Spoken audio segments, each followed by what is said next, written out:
मोदी और योगी जीत की गारंटी। स्वागत है आप सभी का हमारी इस खास पेशकश में। तो एक बार फिर योगी का जादू और मोदी की लहर बरकरार है। आखिर ये हुआ कैसे? बिहार में क्यों सफल हुए मोदी और योगी? आज हम आपको समझाएंगे और बताएंगे कि योगी के 18 रैलियों और प्रधानमंत्री मोदी की 12 सभाओं ने कैसे बदल दी बिहार में राजनीति की तस्वीर।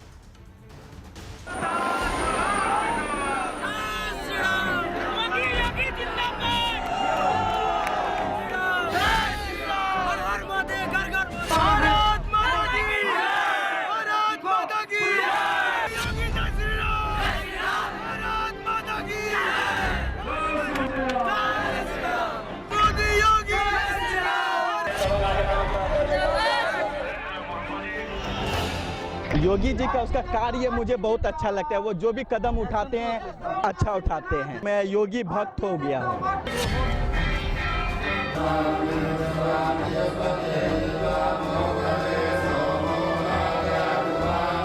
26 अवसर पर कि बिहार के हर गांव का प्रतिनिधित्व अयोध्या में हो।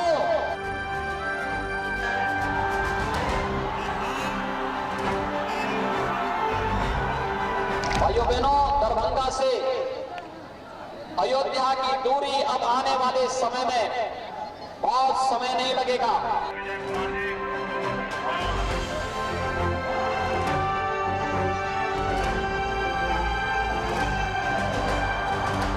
बिहार के सपूत गलवान घाटी में तिरंगा के खातिर शहीद हो गए ले।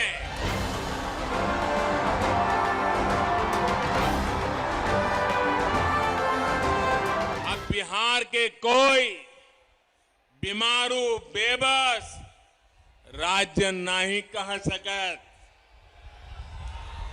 लालटेन के जमाना गईल।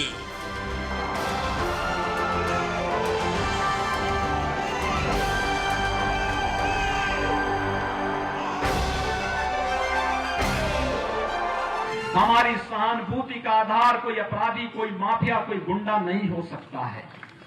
लेकिन समाजवादी पार्टी की सोच क्या है?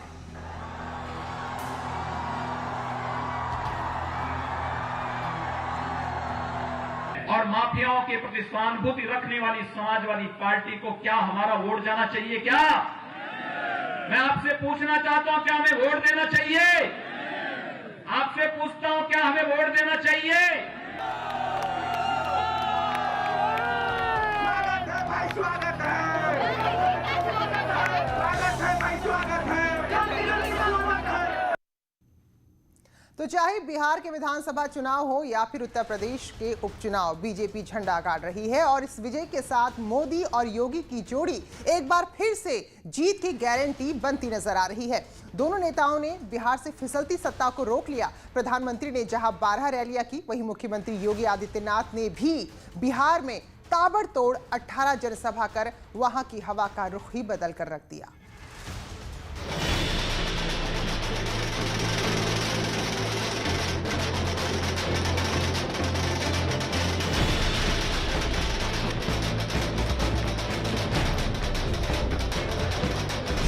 यूपी में सबका साथ, सबका विकास।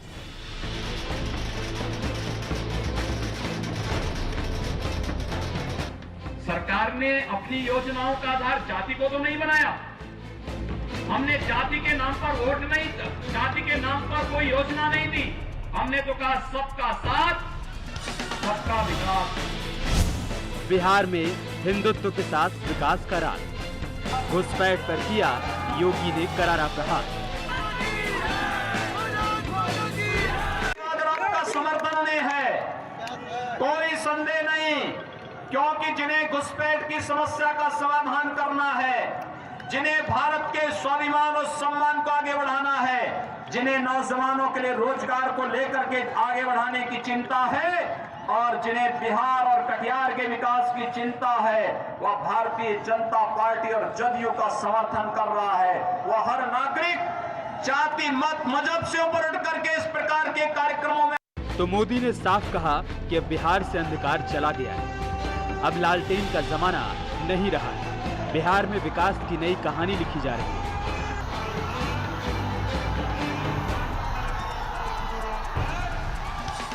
बिहार अब विकास की ओर तेजी से बढ़त बात है। अब बिहार के कोई बीमारू बेबस राज्य नहीं कह सकत।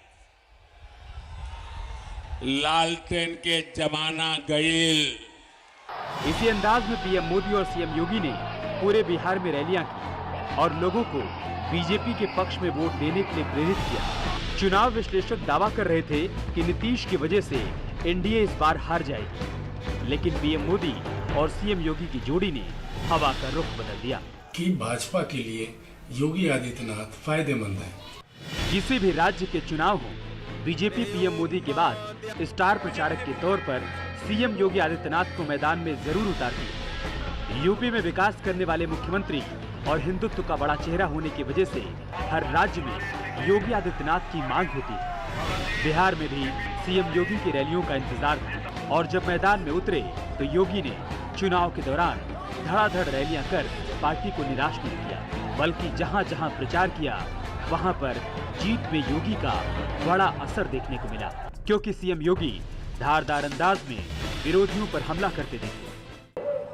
प्रधानमंत्री मोदी जी हैं और मुख्यमंत्री नीतीश कुमार जी हैं, तो कोरोना कालखंड में हर गरीब को राशन की सुविधा मुफ्त में मिलनी प्रारंभ हुई। मिली आपको कि नहीं मिली?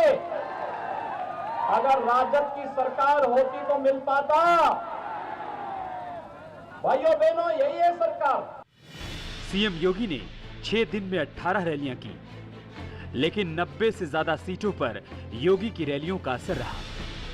एक ओर यूपी के उपचुनाव के लिए रैलियां कर रहे थे, तो दूसरी ओर बिहार में एनडीए की जीत के लिए मेहनत कर रहे थे। सीएम योगी ने लखनऊ और पटना एक कर दिया। एक ही दिन में लखनऊ में कैबिनेट की मीटिंग निपटाते और फिर बिहार में प्रचार करने के लिए निकल पड़ते। तो वही नवरात्र में गोरखनाथ पीठ के अंदर शक्ति की पूजा के लिए भी वक्त निकाल लिया करते थे। नवरात्र में तो पूरे 9 दिन व्रत होने के बाद भी 24 घंटे कार्यक्रमों में व्यस्त रहते थे। बिहार में औसतन हर दिन 3 रैलियां करते थे और इस तरह से 6 दिन में 18 रैलियां कर जीत का रास्ता साफ कर दिया।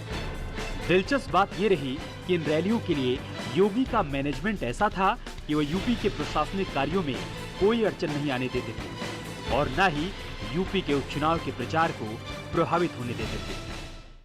आपने देखा होगा जो गोडले, जो अपराधी, जो माफिया प्रदेश के अंदर गरीबों और व्यापारियों की संपत्ति को कब्जा करके अपनी हवेलियां खड़ी करते थे, इस समय कितनी मजबूती के साथ उनकी छाती पर शासन का बुलडोजर चल रहा है, तो आप देख ही रहे होंगे। रोज नई नई बातें आपको किस्से कहानी सुनने को मिल रही होंगी। तो लेकिन भाइयों बहनों, आपने देखा होगा जब ये कार्य हो रहा है तो किसान को अच्छा लग रहा है, नौजवान को अच्छा लग रहा है, हमारी माताओं को, बहनों को अच्छा लग रहा है, प्रदेश का व्यापारी खुश है। लेकिन समाजवादी पार्टी को पीड़ा हो रही है कि माफियाओं के ऊपर ये सब कार्रवाई क्यों हो रही है। यूपी में सिर्फ 7 विधानसभा सीटों पर उपचुनाव था, लेकिन बिहार की लड़ाई बड़ी थी। कहा जा रहा है कि सीएम योगी ने 2015 बिहार विधानसभा चुनाव में हुए नुकसान की भरपाई की है। 2015 में हुए बिहार चुनाव में महागठबंधन ने बीजेपी को अच्छा खासा नुकसान पहुंचाया था। ऐसे में सीएम योगी का फोकस उन्हीं इलाकों पर था जहां बीजेपी को पिछले चुनाव में नुकसान हुआ था। पहले चरण के चुनाव प्रचार में योगी 6 अहम सीटों पर पहुंचे थे। पालीगंज, तरारी, जमुई, काराकाट, अरवल और रामगढ़ सीटों पर प्रचार किया। इन सभी 6 सीटों पर 2015 में बीजेपी की हार हुई, लेकिन इस बार के नतीजों ने बीजेपी की साख लौटा दी। इसके अलावा सीएम योगी ने पूर्णिया, सहरसा, सिवान, गरियाकोटी, भागलपुर, गोविंदगंज, झंझारपुर और दरभंगा में भी रैलियों को संबोधित किया। यहां भी योगी के प्रचार ने रंग दिखाया और बीजेपी का विजय कारवां आगे बढ़ता गया। योगी आदित्यनाथ ने जितनी रैलियां की हैं वो भाजपा के लिए अच्छी साबित हुई है। खास तौर पे उन्होंने जिस तरीके से मुद्दों को उछाला, हालांकि कुछ मामलों में जदयू को लगा कि वो उनकी मुखालफत कर रहे हैं, लेकिन आम जनता पर इसका सकारात्मक असर पड़ा है। लेकिन सवाल यह है कि आखिर इन 18 रैलियों ने कैसे सफलता की इबारत लिखी? क्यों योगी के प्रचार का इतना व्यापक असर दिखा? इस सवाल का जवाब गोरक्षनाथ पीठ है। गोरक्ष पीठ का बिहार के कई इलाकों में अच्छा खासा असर है। इसी वजह से योगी आदित्यनाथ का प्रभाव बिहार के चुनाव में दिखा। खासतौर पर बिहार के सीमावर्ती जिले उत्तरी बिहार, पूर्वी बिहार और मिथिलांचल के इलाकों में गोरक्ष पीठ का ज्यादा असर है। यही नहीं, कोरोना काल में सीएम योगी ने बिहार के लोगों की खूब मदद भी की थी। कोरोना काल में प्रवासी मजदूरों की घर वापसी एक बड़ा मुद्दा था, जिसमें योगी के काम को यूपी के साथ साथ बिहार में भी सराहा गया था। योगी सरकार ने बड़ी तादाद में बिहार के मजदूरों को बॉर्डर तक पहुंचाने का काम किया था। इसकी वजह से वहां लौटे प्रवासी मजदूरों और नौजवानों के बीच योगी का जबरदस्त क्रेज दिखा। सीएम योगी ने प्रवासी मजदूरों की सफल वापसी कराकर बिहार समेत तमाम राज्यों को राह दिखाई थी। महाराष्ट्र, गुजरात और तमिलनाडु में फंसे बिहार के तमाम मजदूरों ने योगी सरकार की मिसाल देते हुए नीतीश सरकार से बिहार वापसी की मांग की थी। यही वजह है कि योगी का कद बिहार में भी बड़ा हो गया और उसका असर चुनाव में देखने को मिला। और इस बात को सीएम योगी ने प्रचार के दौरान याद भी दिलाया।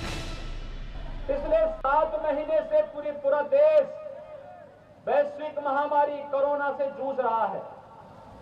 हम सब आभारी हैं प्रधानमंत्री मोदी जी के, जिनके नेतृत्व में भारत ने 135 करोड़ की आबादी को बचाने का कार्य किया है और पूरी ईमानदारी के साथ, पूरी मुस्तैदी के साथ, जिस तत्परता के साथ निर्णय लिए गए, चाहे वह लॉकडाउन का निर्णय रहा हो और लॉकडाउन के बाद उस दौरान गरीबों के लिए दी जाने वाली योजनाओं का। बात यहाँ पर लगातार यही हो रही, क्या योगी और मोदी की जोड़ी लगातार हिट है और जीत की गारंटी है? क्योंकि मुख्यमंत्री योगी का असर गुजरात चुनाव में भी देखने को मिला था, जहां प्रचार किया वहां बीजेपी की जीत हुई।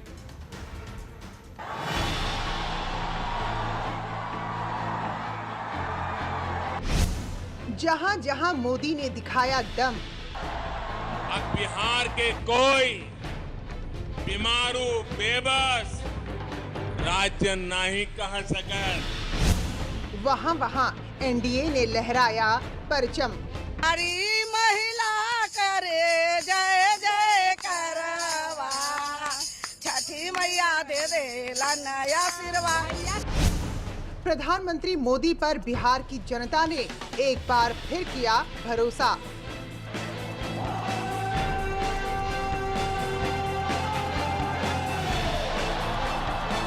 चुनाव में प्रधानमंत्री मोदी ने बिहार की जनता से कहा कि भरोसा रखिए, सरकारी नौकरी भी मिलेगी और रोजगार भी, शिक्षा भी बेहतर होगी और सेहत में भी सुधार होगा। हर रैली, हर मंच से प्रधानमंत्री जनता को समझाते रहे और उनकी बातों का असर चुनाव के परिणाम में नजर आ रहा है।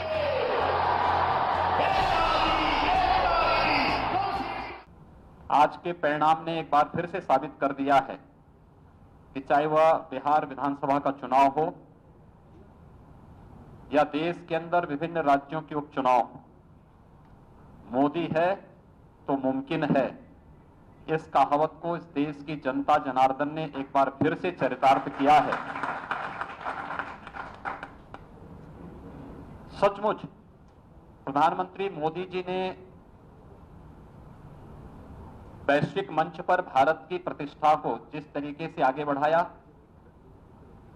गांव, गरीब, किसान, नौजवान, महिलाएं और समाज के विभिन्न तबकों के हितों के लिए जो कार्य किया, यह बिहार विधानसभा के चुनाव के साथ ही देश के विभिन्न राज्यों का उपचुनाव पर जनता की ये मोहर है। एग्जिट पोल से बीजेपी के कार्यकर्ता निराश हो गए थे। उन्हें लगा कि बिहार हाथ से फिसल जाएगा, लेकिन प्रधानमंत्री मोदी को बिहार की जनता पर भरोसा था और वहां की आवाम को मोदी पर, और यही भरोसा जीत की गारंटी बन गया। बिहार विधानसभा चुनाव में प्रधानमंत्री नरेंद्र मोदी ने कुल 12 चुनावी रैलियां की। प्रधानमंत्री मोदी ने 23 अक्टूबर को चुनाव प्रचार अभियान शुरू किया। 3 नवंबर यानी कि दूसरे चरण के मतदान के दिन आखिरी चुनावी जनसभा को संबोधित किया। प्रधानमंत्री नरेंद्र मोदी ने 23 अक्टूबर को सासाराम, गया और भागलपुर में रैली की। वहां के लोगों को समझाया कि अगर आरजेडी की सरकार आ गई तो फिर से बिहार में जंगल राज आ जाएगा। जंगल राज के युवराज जैसे शब्दों का इस्तेमाल किया। प्रधानमंत्री मोदी ने 28 अक्टूबर को मुजफ्फरपुर, दरभंगा और पटना में रैली की। 1 नवंबर को छपरा, पूर्वी चंपारण और समस्तीपुर में, 3 नवंबर को पश्चिमी चंपारण, सहरसा और फारबिसगंज में रैली की। हर रैली में केंद्र सरकार की योजनाओं और भविष्य के विकास का रोड मैप बताते रहे और गलवान में शहीद बिहार के जवानों को भी याद करना नहीं भूले। सबसे विशेष बात ये कि बिहार के लोगों को जोड़ने के लिए प्रधानमंत्री मोदी कभी भोजपुरी तो कभी मिथिला के शब्दों का इस्तेमाल करते नजर आए। बिहार के जवान शहीद भइले, हम उनके चरणन में शीश झुकावतानी, श्रद्धांजलि देवतानी। प्रधानमंत्री ने अपनी 12 रैलियों के जरिए 120 से ज्यादा विधानसभा क्षेत्रों को प्रभावित किया। नतीजा, बिहार में जीत का जश्न अब बीजेपी मना रही है और महिलाएं सोहर गा रही हैं। आज नीतीश बाबू के जीतावा, बिहार फिरो से आबाद, बिहार फिरो। मोदी के मैजिक से बिहार में तेजस्वी यादव के होश उड़ गए होंगे। तेजस्वी रैलियों की भीड़ को देखकर भ्रम में थे कि जनता उनके साथ है, लेकिन मोदी की लहर महागठबंधन के सारे पैतरों पर पानी फेर गई। Bureau report, news 18। तो खास पेशकश में फिलहाल इतना ही।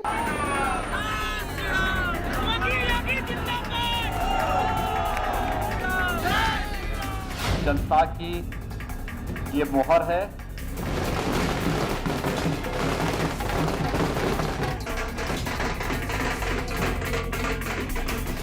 मोदी है तो मुमकिन है। रफ्तार